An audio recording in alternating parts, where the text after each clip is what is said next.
I was in Scotland, I went to see Kiss in concert in Glasgow in Scotland. That was fantastic. But it was during the phase when Kiss were performing without the makeup. So it was kind of scarier than normal Kiss. It's kind of like seeing Carrot Top without makeup. It's not good. Or even with makeup, let's be honest. Happy birthday, Carrot Top. It's not his birthday, but I like him. My 21st birthday was very memorable as well. At the time, when I was 21, I used to live right next to a liquor store. It worked for me, you know. Location. I used to walk by the liquor store every day. Or, you know, stumble by it, roll by it. Sometimes I slept outside it. But I'd go by the liquor store, and in the window there was a giant double magnum of champagne. That's what they called it. You know, we used to stand and go, oh, look at that. If only we could afford that. So to celebrate, you know, my friends, we all got together and we bought the double magnum of champagne for a champagne breakfast. On my birthday. I have since found out that a champagne breakfast is meant to include food, by the way. I didn't go to a fancy finishing school in Switzerland. How am I meant to know? We drank the whole thing. Then we spent the entire day in the Ritz Bar in Glasgow, which is a fantastic bar. If you ever go to Glasgow, Ritz Bar, Charing Cross, very nice. They've got a very lax policy about throwing out drunk people. Just, you sit there and get more drunk. All right. So anyway, I'm getting older. Yeah. But you're not really old until people start saying you're young. You know, like when people say you're 76 years young, that's when you know you're getting old. When they say the amount of time and then years young, that means you're tickety-tock. That's what that means. Years young. It's like saying you're 365 pounds thin. It doesn't make any sense. I'm just pointing out. I went to a 90th birthday party, though, last year.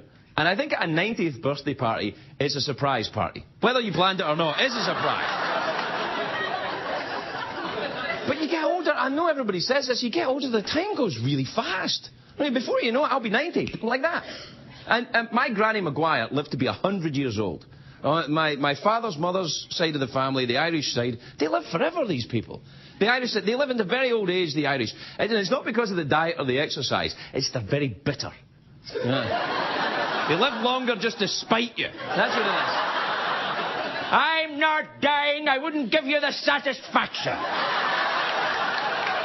That's what it is. And it works. You don't need treadmills and staying away from trans fats and all that rubbish. A nice resentment will keep you around for a long time. Stick with me, I'll look after you. I like to schedule my annual physical around the time of my birthday. It's never on the same day. I try and keep the party and the visit separate. Although it always ends the same. Someone in a nurse's outfit telling me to take off my pants. But it's always the same. Anyway. So...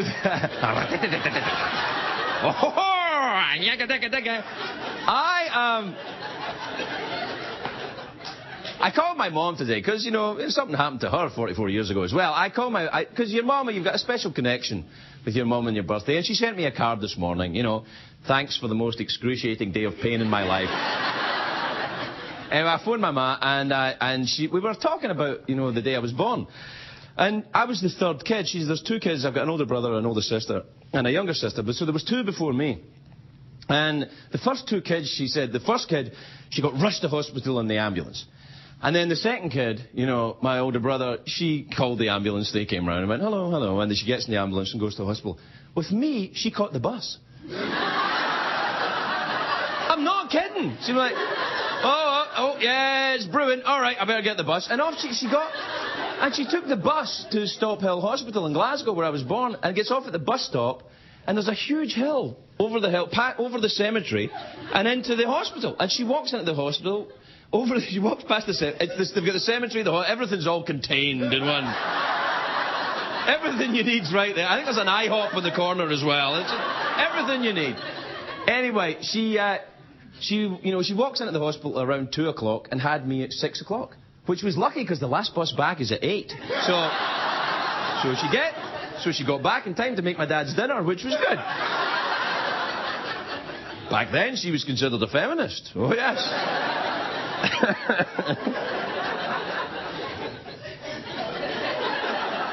When my dad turned 60, we gave him a This Is Your Life party. You know, it was like a surprise thing. All his old friends and old relatives, we brought them all in, and I emceed the thing. And we kept people outside, and they said to my dad, do you remember this voice? And then the boy, and all that. He loved it. He loved it all so much he almost put down his newspaper. He was very into it. But I hope nobody ever does that for me. I don't want to see the first half of my life.